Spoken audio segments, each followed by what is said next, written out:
Hey everybody, I'm Carolyn Crusoe. I'm going to do an introduction to ukulele tutorial for you today, and this is going to be one of 3 installments. So I'm going to start with the basics, like the anatomy of the ukulele, because it's important when I refer to certain aspects of the instrument that you know what I'm talking about. This here is the head.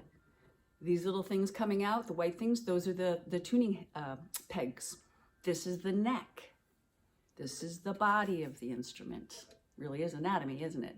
This is the top or the face of the instrument. That little hole there, that's called the sound hole. These are the strings, of course. And on the flat part of the neck, the top, that's called the fretboard. And that's where we're going to be pressing down to play melodies and make chords. And when we talk about pressing down on a fret, it's not those little metal bars, even though those are the actual frets.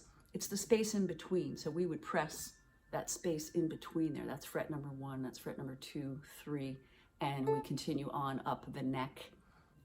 Even though we're going down in space, we're going up in pitch, so we call that up the neck. And that's what we mean when we say you fret on the 3rd fret or the 1st fret. So now you've got your anatomy happening. We also have to get the instrument in tune, don't we?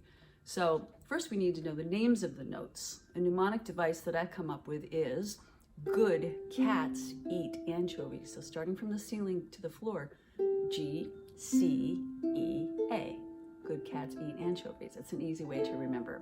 And you can hear it also has that little sing-song, my dog has fleas, my dog has fleas. So that you've got that too to actually listen for pitches. And then another way to tune is to use a little snark. These are digital tuners.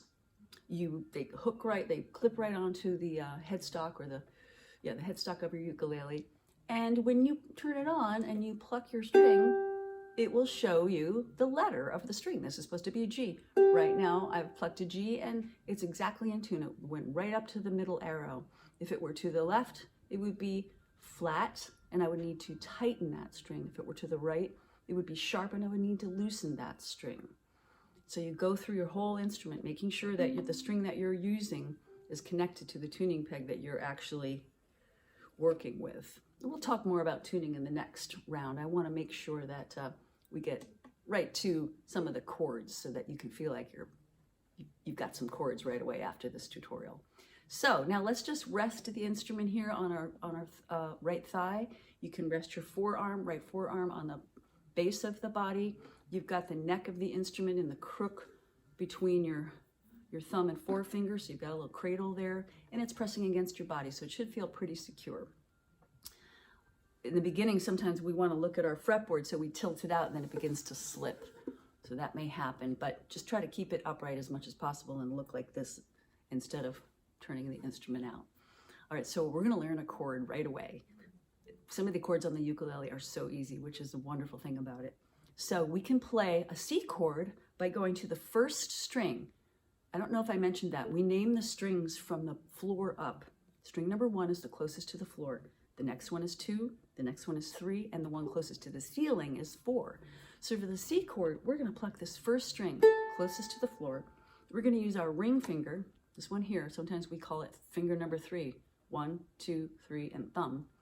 We're going to go to the 3rd fret. 1, 2, 3, right there.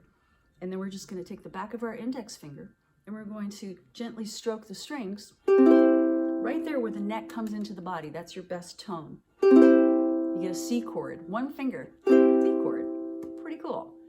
Now we're going to play an A minor chord. We're going to take our middle finger, finger number 2, up to string number 4, closest one to the ceiling, press down on the 2nd fret for that A minor. And then we'll do that same, using the back of the finger to strum down. Get an A minor. Leave that finger right where it is. Take your pointer finger, press down on the 2nd string, coming up from the floor again, 1st fret, and we have an F. Looks like this. And we'll do one more. Leave your pointer finger where it is. Take your middle finger, come down 1 string to string number 3, same fret, that's the 2nd fret. Take your ring finger, kind of tuck it in behind there on the 1st string, 2nd fret, and you'll get a G7. Looks like this. That's sort of an upside down triangle, or a right side up triangle, I should say. That's your G7. You've got C, A minor, F, and G7. Sounds like a song already, doesn't it? All right. Thank you so much. I'm Carolyn Crusoe. Stay tuned for the next 2 installments of the ukulele tutorial. Thanks so much.